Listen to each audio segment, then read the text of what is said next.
جعفر صادق رحمه الله به فرمایل وی ما ته په څلور قسمه خلکو باندې ډیر تعجب دی. دا څلور قسمه خلک چې زوینم کنه ما ته ډیر زیات تعجب راځي، حیران شم دي څلور قسمه خلکو ته. چاته نه تاسو کو وی حضرت کم څلور کسان؟ وی یو هغه انسان کنه چې د بیمار دی ناجوړ دی او دا الفاظ نه و چې یا ارحم الراحمین، دا الفاظ نه وي، دا دعا نه غواړي چې یا ارحم الراحمین. وی ما ته به انسان ډیر تعجب راځي چې بیمار مين ناجوړ هم یو دام نه و چې یا ارحم الراحمین. چا ورته دا ولي د ایوب علیه السلام باندې څومره غټه بیماری راغلی و کنه، غټه بیماری پر راغلی و، نو په قران کې هغه په دې الفاظ سره الله ته چغوالي و وَأَيُّوبَ إِذْ نَادَى رَبَّهُ أَنِّي مَسَّنِيَ الضُّرُّ وَأَنْتَ أَرْحَمُ الراحمين. ایوب علیہ السلام په دغه الفاظ باندې د خپل بیماری د پاره د الله نه دعا وغوښته او الله دا دعا قبول کړې و. په قران کې دا غي د قبولتیا ذکر دی چې فاستجبنا له فكشفنا ما به من ضر. الله تبارک وتعالى فرمایي وې د ایوب علیہ السلام دا دعا می قبول کړه او بیماری می تنه سکلا لرکړه.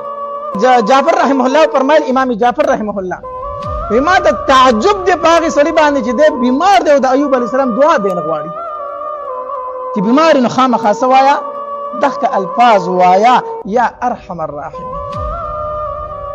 نو کله نا کله په انسان باندې بیماری راځي او کله کله په سړي باندې سره راشي غمونه راشي، سره راشي غم پی راشي، تکلیف پی راشي. نو امام جعفر رحمه الله فرمایل وی تعجب دی راته دویم په هغه انسان باندې چې په غمونو کې راګیر دی او د یونس علیه السلام دعا نه غواړي، یونس علیه السلام دعا نه غواړي. په کار د غمونو در باندې دي چې دا دعا وای چې لا اله الا انت سبحانك اني كنت من الظالمين. لا اله الا انت سبحانك، نشته د لایق د بندګۍ یو ته پاک ذاتی، انی کنت من الظالمین، او زه ګناهګار یم. الله ته پاک ذات او زه سیمه ګناهګار یم. نو چې کم انسان په غمونو کې راګیر دی او د یونس علیه السلام هغه دعا نه غواړي، نو چې کله در باندې پریشانی رااله نو دا دعا وایا لا اله الا انت سبحانك انی کنت من الظالمین. ځکه الله تبارک وتعالی د دې د قبولتیا ذکر په قران کې کړی دی چې فاستجبنا له ونجیناه من الغم. مونږ د یونس علیه السلام دعا قبول کړه، د غم نه خو خلاصې ورکړه، غم نه خو نجات ورکو. وکذالک ننجي المؤمنین، یوازې یونس لنا علیه السلام هر مؤمن له نجات ورکوم چې دا دعا غواړي لا اله الا انت سبحانك انی کنت من الظالمین. علماء لیکلي وای کوم انسان چې د خپل حاجت لپاره یا سم مشکل داغه د لړکېدو لپاره 314 پیری دا وظیفه کوي، الله به هغه مشکل ضرور لړکې.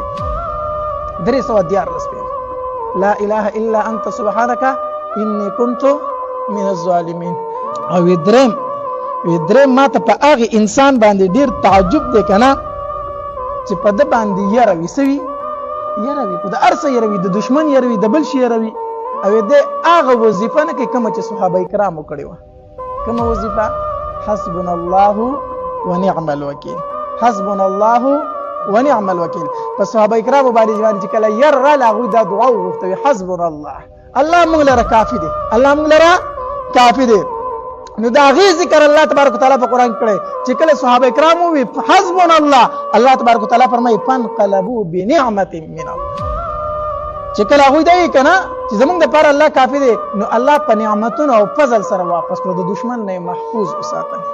نو تعجب دی راته په انسان چې یره پښتو دی حسبنا الله نه وي. امام جعفر رحم الله فرمایي او سلورم هغه کس چې د دشمن په چالونو کې راګیر دی، د دشمن په چالونو کې څه دی راګیر دی او د دعا نه وي چې کوم هغه رجل من آل فرعون ویلی و، د فرعون د خاندان یو سړی و او هغه دا دعا ویلی و چې کله د فرعون په چال کې راګیر شو هغه څه وی وافوض امری الى الله ان الله بصير بالعباد. زه خپل کار الله تسپارم، زما معامله د الله سره ده، الله زما د پاره کافی دی. وافوض امری الى الله.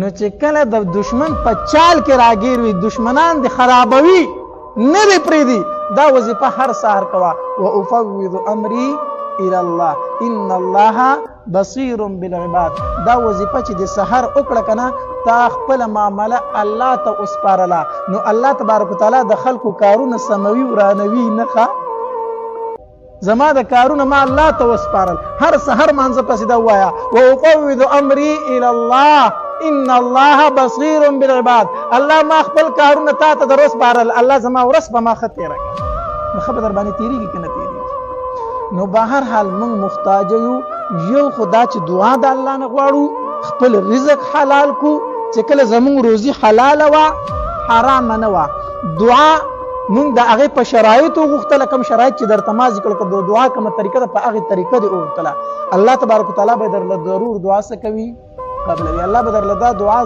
ضرور قبلوي